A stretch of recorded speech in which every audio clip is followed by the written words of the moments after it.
Now, on the eve of World Mental Health Day, a performance poet and therapist is calling for the mental health system to rethink the use of some psychiatric labels. Ruth Dixon's late mother, Andrea, was given many incorrect psychiatric labels, including paranoid schizophrenic and personality disorder. Well, Ruth is part of the campaign group A Disorder for Everyone, which is calling for a wholesale rethink of mental health labels, saying that many fail to acknowledge people's underlying experiences of social injustice, abuse and trauma.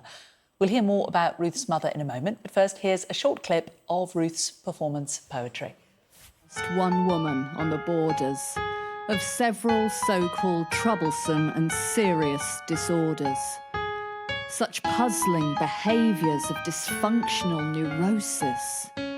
Impossible to reach a single diagnosis.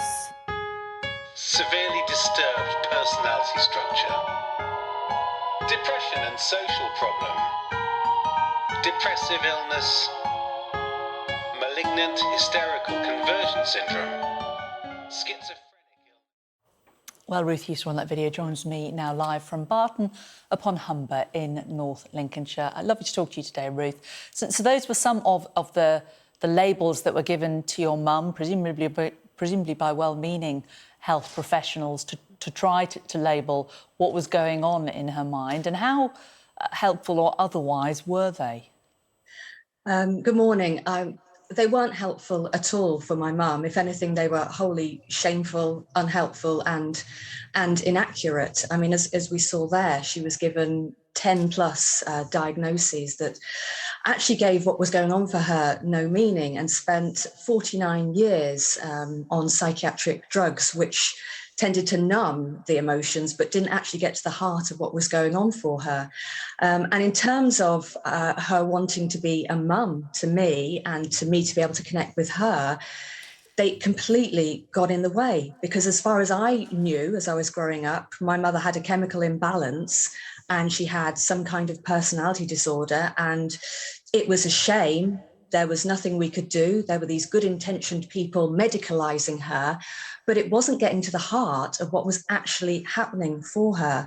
So it massively got in the way and was completely destructive. So what should have happened with your mum, do you think? That's a really, really good question. I think the problem is we continue to medicalise human suffering, to label people and give them drugs, which perhaps, I do recognise in the short term in a crisis that can offer some kind of explanation, some understanding, some sort of short-term hit, if you like. But in the long term, it doesn't help at all. I think if we've been able to find a way to think about distress and human emotions in a different way, to see that's understandable in terms of our life context, and offer something around seeing the behaviours as understandable depending on experience. I'm not actually entirely clear what happened to my mum and the trauma she must have experienced as a child, because she was never given her voice. She was never able to speak about it. But I'm mindful that there was clearly stuff going on, and the experience of psychiatry and the drugs were re-traumatizing for my mother. So it wasn't a path in which she could truly become herself and therefore begin to heal from what had happened to her. And we couldn't find that connection as a result. I mean, would talking therapies, which are now much more available and much more popular, would they have been something that could possibly have been useful for her? Absolutely. It was something she was crying out for.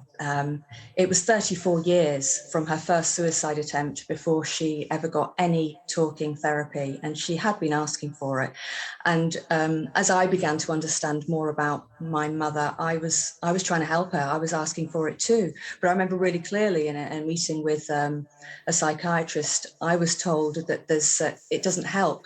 Bipolar doesn't help people with bipolar, long-term psychotherapy, and therefore she wasn't going to get it. So she was seen as that label. She wasn't seen as a human being. And I think if we can begin to deconstruct what's going on for people, if we can listen to people and be in a relationship with people, because ultimately this is where the trauma has stemmed from, what's happened to people in relationships, endangering relationships, I think that it could have at least helped. And actually, towards the end of her life, she did start to get some talking therapy. therapy. And it was a little too late, but it did help. And it helped me understand her too. And through that, we could begin to reconnect. The problem is for many people, though, that it's really difficult to access a lot of those therapies these days, isn't it? There are just such huge waiting lists. Oh, you're not wrong. You know, especially after the past year and what we've been through. And I think that's really difficult. And, you know, there clearly needs to be more out there. I mean, I've trained as a therapist. There's only so much I can do, and I'm absolutely inundated. But I think it's the way forward, alternatives to psychiatric diagnosis, you know, offering some kind of trauma-informed approach where we recognise many behaviours are the result of traumatic experiences. There certainly needs to be more focus on that. And, you know, the exciting thing is there is more. There is stuff happening. We are, you know, at a paradigm shift around the way we understand mental health and alternatives to psychiatric diagnosis. And this is really exciting. And I think therapy and building relationships again through the therapeutic relationship is a massive step in the right direction. Ruth Dixon, really interesting to talk to you. Thanks very much. Thanks for joining us today. Thank you.